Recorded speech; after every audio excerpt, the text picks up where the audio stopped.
Hello, my dear students. Today we are continuing our chapter 11 Force and Pressure with the last topic applications of atmospheric pressure. In the previous lecture, we had discussed about the atmospheric pressure, its cause and its magnitude. अब हम बात करते हैं मैग्डीबर्ग hemispheres experiment की, जो कि किसने perform किया था? जर्मन साइंटिस्ट ओटो वन यूरिकी ने किया था इन द टाउन ऑफ मैग्डीबर्ग और 1640 के अंदर। इस वजह से इसका जो नेम पड़ा वो क्या पड़ा? मैग्डीबर्ग हेमिस्फीयर्स एक्सपेरिमेंट। इस एक्सपेरिमेंट के अपरेटस के अंदर हमने क्या लिए? दो होलो कॉपर मेटल के हेमिस्फीयर्स लिए, ए और बी, जिनका डायामीटर क्या था? 51 सेंटीमीटर था दोनों का। अब ये जो दोनों हेमिस्फीयर थे उनकी दोनों तरफ क्या किया गया? एक एक हुक अटैच कर दिया गया। अब इसमें क्या किया गया? दोनों में से एक हेमिस्फीयर के साइड पे एक ट्यूब निकाली गई जो कि डायरेक्टली किससे कनेक्ट थी? वैक्यूम पंप से कनेक्ट थी। अब ये जो टू हेमिस्फीयर्स है they are tight fitting and become air tight when joint together. मतलब ये कहते टाइट फिटिंग के थे और जब हम इसको इकट्ठे करते थे तो ये बिल्कुल एयर टाइट हो जाते थे। जब एयर इनके अंदर प्रेजेंट होती थी जॉइंट हेमिस्फीयर के अंदर, तो उनको हम थोड़ी सी फोर्स लगाकर क्या कर सकते थे? सेपरेट कर सकते थे। क्यों? क्योंकि जो एयर अंदर प्रेजेंट थी हेमिस्फीयर के, उसने प्रेशर लगाया जिसकी वजह से जो दोनों हेमिस्फीयर्स हैं वो क्या हो गए? सेपरेट हो गए। अब ये जो एक्सपेरिमेंट परफॉर्म किया गया, इसमें क्या किया गया? इसमें भी हमने इन्हीं दोनों हेमिस्फीयर्स को क्या किया? जॉइन किया और अंदर से एयर को रिमूव कर दिया।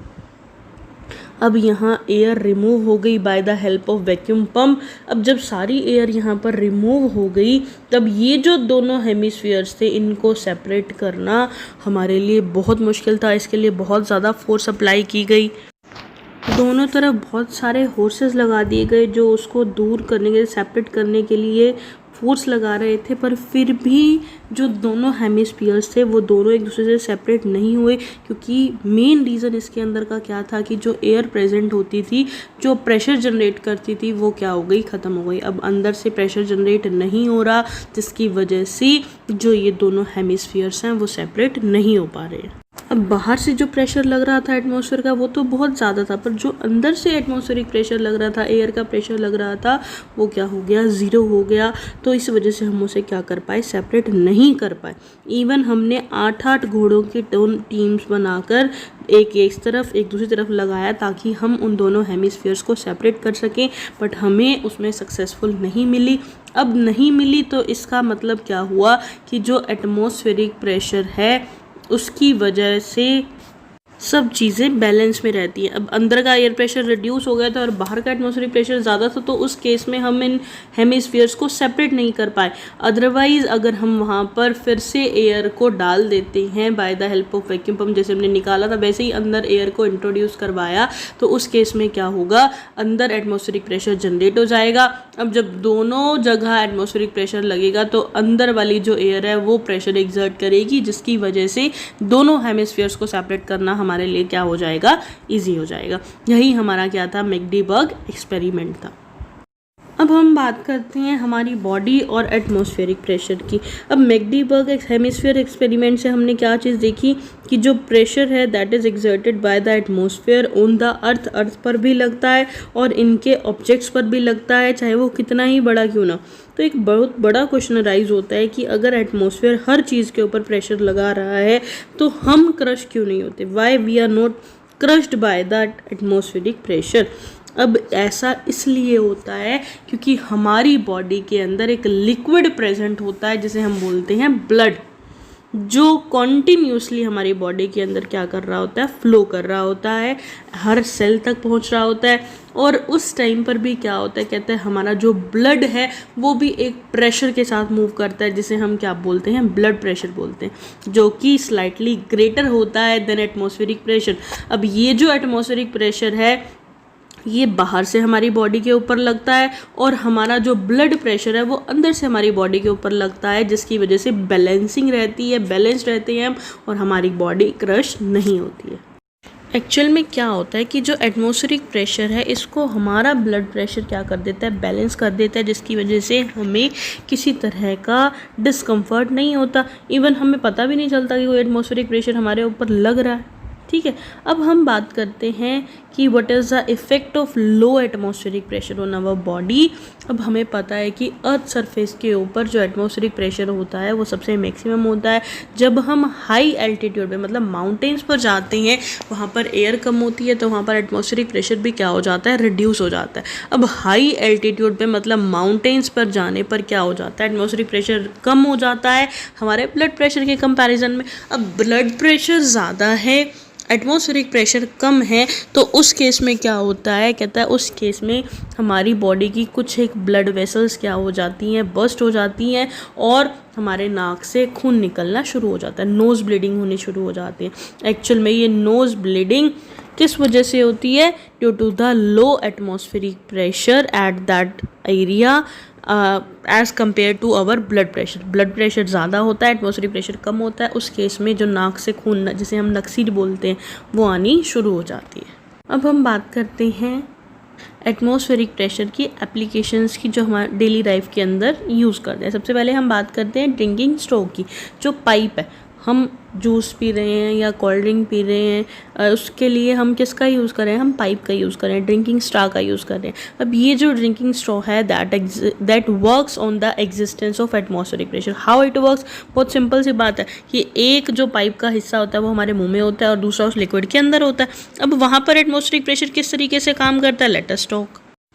जब हम क्या करते हैं, उस पाइप के ऊपर वाले हिस्से को सक करते हैं अपने माउथ से, तो उसके अंदर की जो एयर प्रेशर है, स्ट्रॉ के अंदर की जो एयर प्रेशर है और हमारे माउथ की जो एयर प्रेशर है वो क्या हो जाती है, रिड्यूस हो जाती है।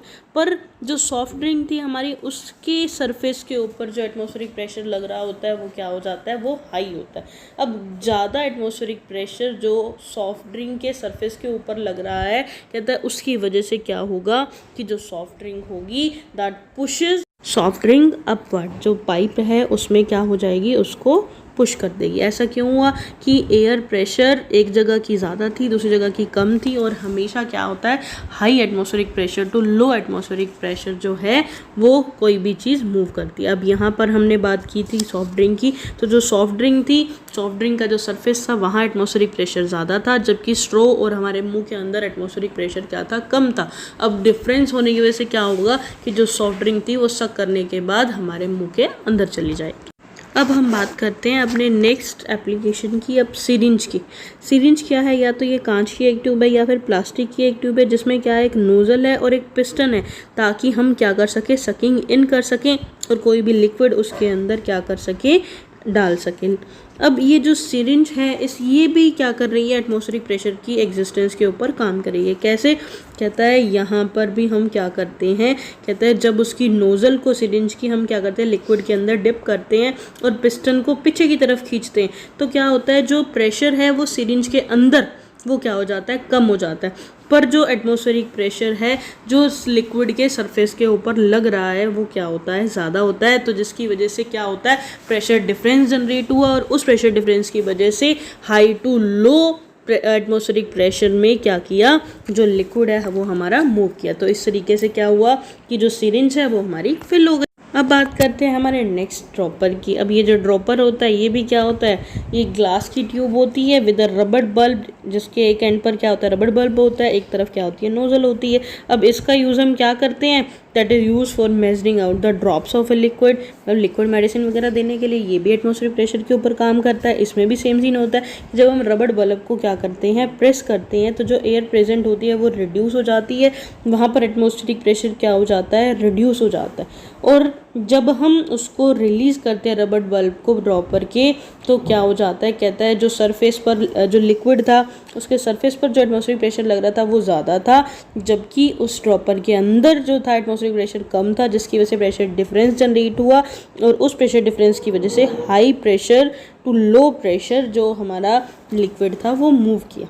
तो rise of a liquid in a dropper ये किस वजह से होता है, that is due to the atmospheric pressure. अगर हमें उसी ड्रॉपर में से क्या करना है, उस पानी को या लिक्विड को रिमूव करना है, तो हम क्या करेंगे, रबर बल्ब को धीरे धीरे प्रेस करना शुरू करेंगे, जिसकी वजह से क्या होगा, the drop of a liquid will come out, बाहर चला जाएगा through the nozzle of the dropper.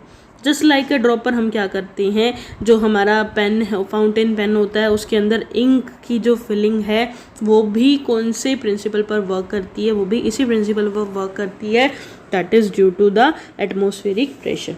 फिर बात आती है रबड़ शक्कर की।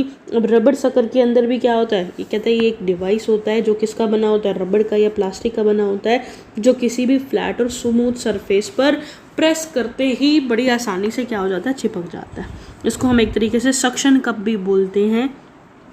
अब हम क्या कर रहे हैं, कहते हैं जब भी हम इस रबड़ शक्कर को फ्लैट स्मूथ सरफेस पर लगाते हैं तो इसकी जो कनकेव रबड़ शेप होती है वो फ्लैट हो जाती है और क्या करती है, कहते हैं अंदर के एयर प्रेशर को रिड्यूस कर देती है। पर जो बाहर का एटमॉस्फेरिक प्रेशर होता है वो क्या होता है, ज़्यादा होता है। कहता है अब अंदर जो है वो एक तरीके से वैक्यूम क्रिएट हो जाता है पार्शली, और बाहर का एटमॉस्फेरिक प्रेशर ज़्यादा होने की वजह से जो रबड़ शक्कर है वो किसी भी स्मूथ फ्लैटन सरफेस के ऊपर आसानी से चिपक जाता है। तो यहाँ भी हम क्या कहते हैं कि ये जो रबड़ शक्कर वर्क कर रहा है, किस प्रिंसिपल पर वर्क कर रहा है, that works on the principle of atmospheric pressure. अब हमारा ये जो चैप्टर है वो कंप्लीट हो गया है, जिसे आपने बहुत अच्छे से करना है।